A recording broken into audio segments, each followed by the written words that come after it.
don't forget to like the video and subscribe. Thanks.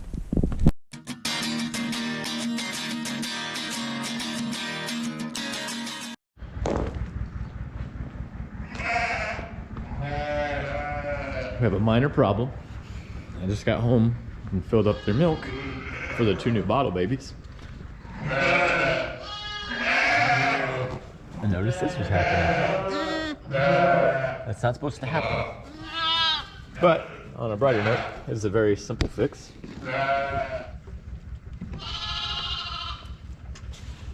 Just like that, the leak is fixed, even if they're drinking off it at the moment. See? Not bad too.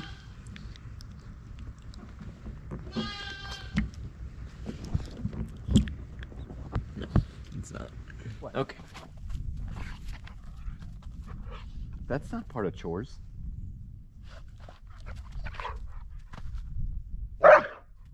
All right, fine, we'll add it. So we're playing fetch with Bella. We'll go do the rest of our chores. Check the wood burner. She's still full, good to go. We do need to add some hay bales into the pen because they're not out, but they're low enough that just like to keep it full so they have plenty of them to eat off of. What are you doing? So I'm gonna go fire the tractor up real quick. We'll let it warm up and we'll play fetch with Bella while it's warming up.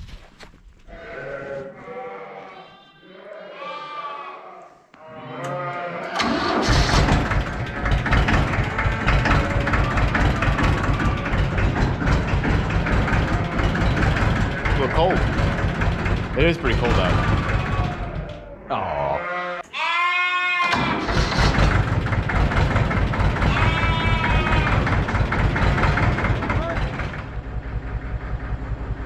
Pretty impressive, considering she can't really see where she's going with that thing over her eyes. We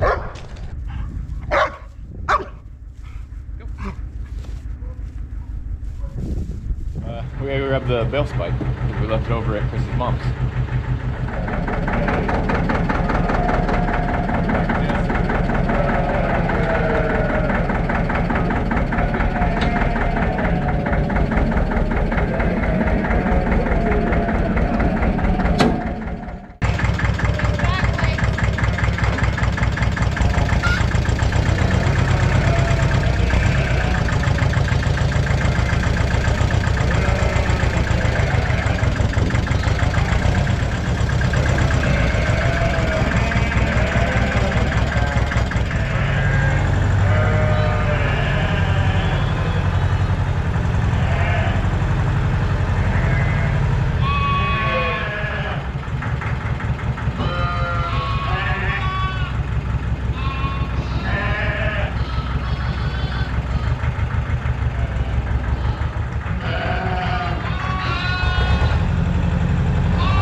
So those of you that haven't been here before and are new to the channel, this is how we wrap our bales inside of our barn.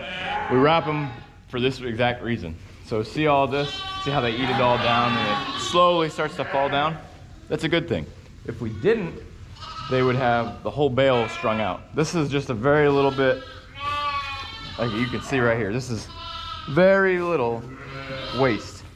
Most of that is actually old hay from the previous bales that have been there. We are on bale 15 so far, I think. 1, 2, 3, 4, 7, 8, 9, 10, 11, 12. Yeah, so we're on bale 15 for this winter, and most of that is residue. We've wasted a couple of bales because we didn't wrap them, but the majority of that is residue. And we clean it out every couple weeks. But essentially we put the cattle panel on there, and then across the bottom we'll put a ratchet strap, and then we'll either use the excess of the ratchet strap to essentially make a girdle to keep it closed and keep them out of there, or we'll just grab another ratchet strap and do the same thing at the top as we did at the bottom, and then kind of get the excess in here so it's out of the way. Both ways are very effective, and both ways are pretty efficient. We haven't had a whole lot of loss using them, and we really like them. They're pretty easy to do too. What, Dots? Not your mama. I mean, yeah, not your mama. Dots is a bottle baby, or was. She's off the bottle now, so times are tough. But that's essentially how we do it. And then every day they get a pound of grain. And since we feed up 2 different ends, what we usually try to do is we fill up enough, or we fill up 2 feed tubs, and we put them down here at the end so that we can feed at both ends without having to carry buckets back and forth. And then Chrissy has the milk for the bottle babies. They get fed twice a day. Usually we not top it off, but we give them some in the morning, and we'll give them some more in the evening. These 2 are a lot better than Dots and her brother. Dots and her brother were piggies, and we actually had to monitor them and make sure we didn't give them more than what they should have, because they would have drank it all. So, all right, I gotta cut the strings off this bale real quick, and then fill some buckets up. All right, so now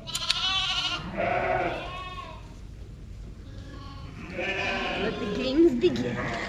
we gotta tag a few lambs that were born in the last couple days.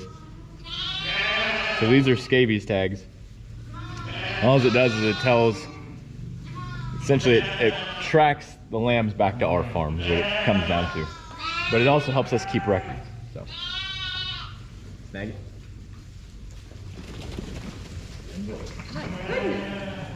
I'm not sure that was her mom. Pretty sure this is her mom. Oh. This is her baby. Huh?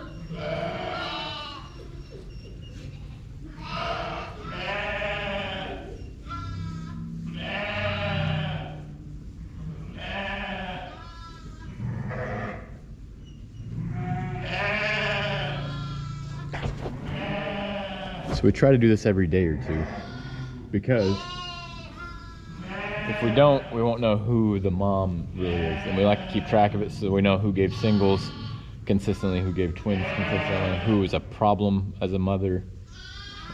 If the baby was a problem, if the baby was born with a deformity, we keep track of all that stuff. I missed one.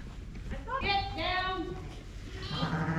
So we have a very intricate system. Usually what happens is we grab them, figure out what mom's number is, we'll tag them with a number with the scabies tag in their left ear, like so. And then when you do it, make sure that that big point right there, you want that pointing down. Because if it's pointing up out of their ear, they catch it on a lot of things. 87, right? So Chrissy's gonna text 87 to me and 326. Boy. Yep. 326 ram lamb. Mom 87. Good sized baby. Yeah.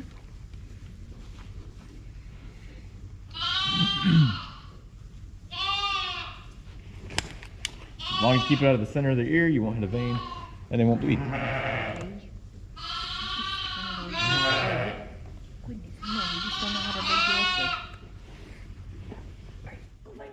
Alright, who wants to be 327? I do. Pick me. Alright. 327. They're both use this.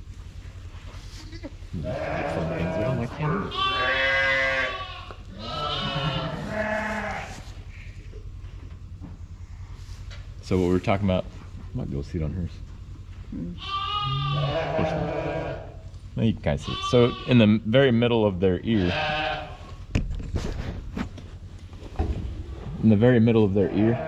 there's a little vein that runs down the center. And if you put the tag through that, it'll bleed. Won't kill them, but probably not very comfortable.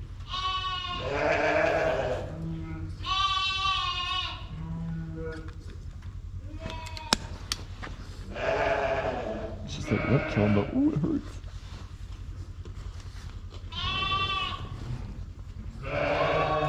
You got it in her ear. Huh? It's like in her ear. No, it's not. It was.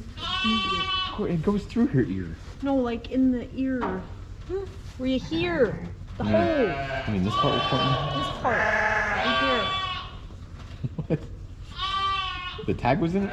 Yes, the corner of it was sticking inside her ear. Show this to me. You feel warm? Good. No. It was warm earlier when I felt it. I felt it It's still warm.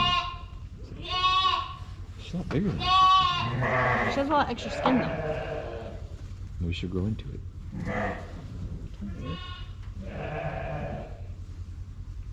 Ready? Mm-hmm. She was not ready.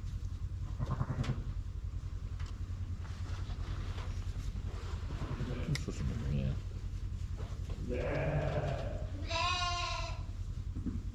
To me, she acts like she doesn't feel well. I can't hear nothing but her heart.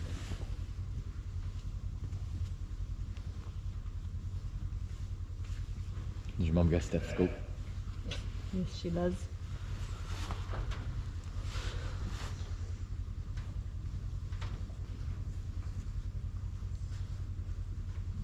Tug my other ear. Just push the skin in, you weirdo.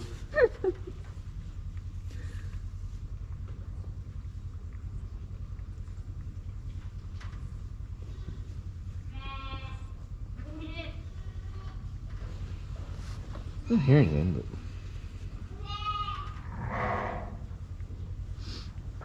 She's got big lips.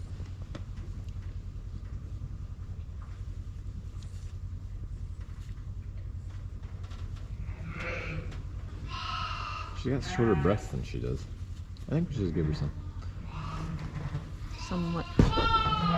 So what we're listening for by actually listening to her lungs or attempting to listen to her lungs is as bottle babies, they generally have, not always, but they have a much higher chance of getting pneumonia because they'll drink their milk, but the milk, the flow of the nipples from mom compared to the flow of the nipples from the bucket can be higher, and sometimes those babies can't take care of, they can't handle that much extra flow, and sometimes it'll get into their lungs. That'll cause pneumonia, just like it would with us. So we want to take care of her and make sure that we are getting her treated if she has pneumonia, and if she does have pneumonia, we need to give her some penicillin.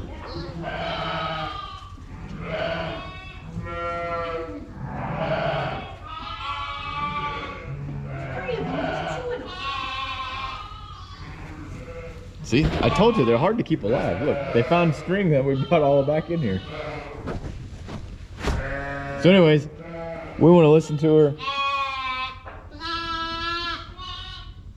I'm pretty sure I hear a rasp. I'm pretty sure that they have.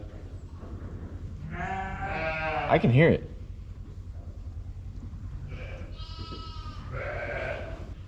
If they have liquid in their lungs, you'll hear a raspiness to their lungs when they breathe in. You can also sometimes hear it when they're breathing through their, you can listen to their nostrils and hear it, but it's kind of harder because the air is going into your ears and it makes it difficult. What are you doing? I'm trying to talk here. Listen to that one because you can actually hear hers through her.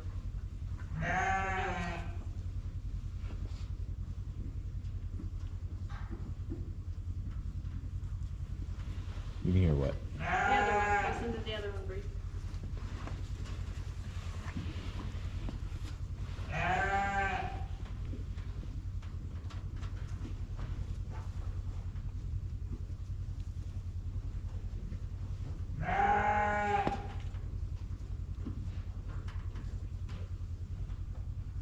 Keep breathing.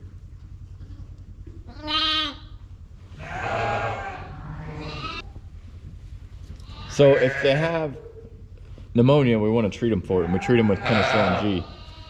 And essentially, it's an infection, but it'll bring them down pretty quick if we don't treat them. But what leads us to think that there's an issue is that you can tell a complete difference in the way these two act. So if I walk over here, And they're twins. yep, twins born same day, same mom. See how she ran over to me, kind of? And then see how this one's just walking real slow. And she'll move, but she is all scrunched in. You can see how she's not. She doesn't stand up as straight as this one. So, there's their mama. Unfortunately, she does not produce milk. She had mastitis at some point last year, and we never caught it. So, she's not a very good mom in that aspect, but she is curious about them. So we're gonna treat them real quick, but we're gonna have to do it in a little bit because that penicillin has to warm up to room temperature before we give it to them. So on a brighter note, it did just pee, so that's good. Them peeing shows us that they're getting plenty to eat. Their stomachs were full too, so. But you can just see that it just doesn't move as well as their sister. Bag up.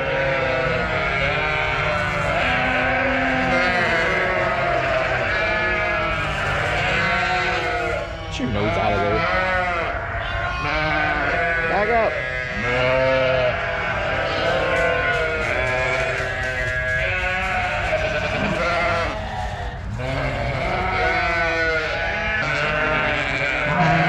That's the mineral we give them.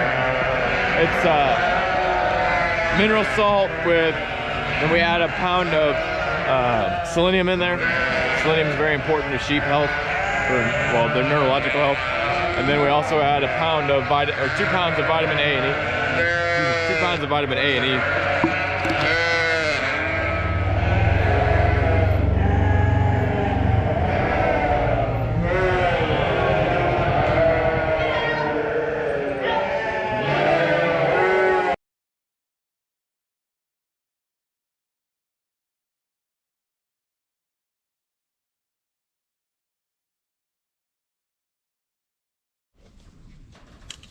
All right, so we have some penicillin here. We're gonna go ahead and give her. We can see that she is just not feeling well and she's kind of lethargic. And like I said before, judging by the sounds of her lungs and how she's breathing really short, kind of rapid breaths, definitely tells me that she's got something going on respiratory wise. So we're gonna go ahead and give her this. It's penicillin G. And give it to her in her muscle as soon as we find one.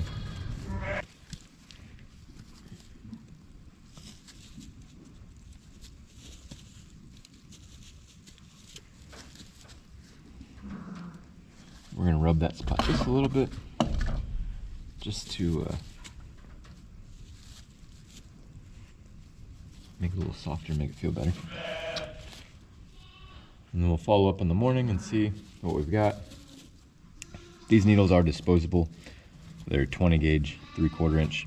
Don't really need anything bigger for the lambs, but we have a buy them in the 100 count package because we try not to use the same needle on different lambs. So let's see what that does for us. All right, for a quick update for the bottle baby. See how she's standing up right now? She's talking, that's good. That tells me that she's feeling better because yesterday she wouldn't talk at all. We're gonna give her another dose of penicillin.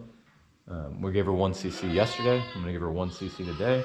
She's quite a bit better than she was yesterday, but she's still very lethargic and laying around. So just wanna make sure that pneumonia or any infection that she has is being treated. The babies are not nearly as willing to, or not willing, they're not nearly as able to kick infections and stuff, especially when they're not on mom. Mom has a lot of antibodies in that milk she gets. Unfortunately, the milk replacer that we make for them doesn't produce that, nor does it have that. And even if you bought the cottage stuff, it doesn't have antibodies that mommy would have. So we're gonna do this one. New baby right there. You can see the blood on mom's hind leg. You can still see some of the blood on the baby. She got the baby cleaned up a lot though. The baby was way worse than that. So again, just a precaution. If she's doing good tomorrow, we'll let her out. She's got her hay right there in the corner. She's got plenty of water right here. So she is a pretty good sized baby though.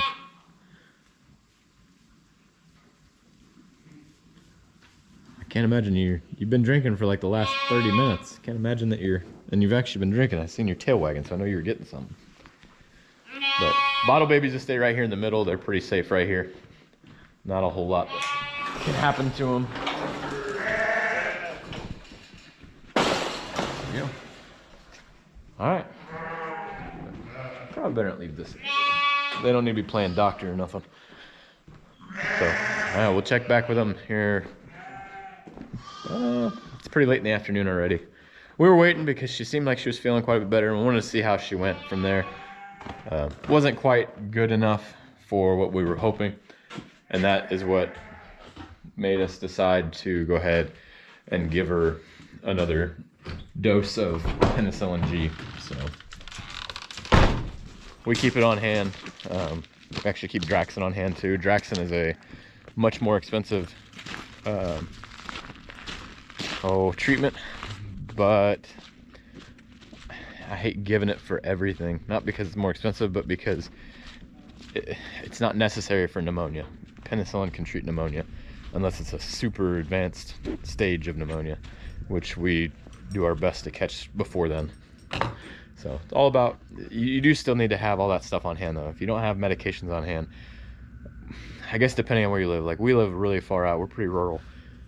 Just to go to like the nearest town to go grocery shopping is about 30 minutes.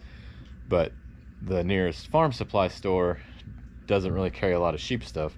So we'd have to find a veterinary clinic that has it, that would sell it to us in order to treat them, which we've bought it before from a veterinary clinic and they were no problem with them. That's who we got our Draxxin from. But it's the fact that it's a long, it's at least a half-hour drive there, half-hour drive back. So that's an hour longer that that animal has to wait to get a treatment. So, all right, enough jibber jabbering. I'll see you guys in a little bit. So it's the next morning. Still not, this one here is still not nearly as active as her sister. You just don't know. The good news is she's peeing though, so it means she's getting plenty of nutrients.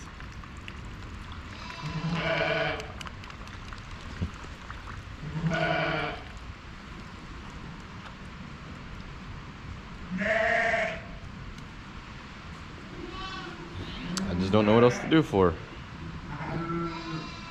Just have to wait and see, I guess. Hope you enjoyed it, and I hope you're learning something here on the channel. If you haven't already, please hit that like button and subscribe to the channel if you haven't. Again, our statistics are showing that 60% of the people watching our channel are not subscribed. And while we do appreciate those views, it would really help us if you subscribe, because it puts us in an algorithm in YouTube and it recommends us to more people to help others see our channel. So please, if you wouldn't mind, hit that subscribe button.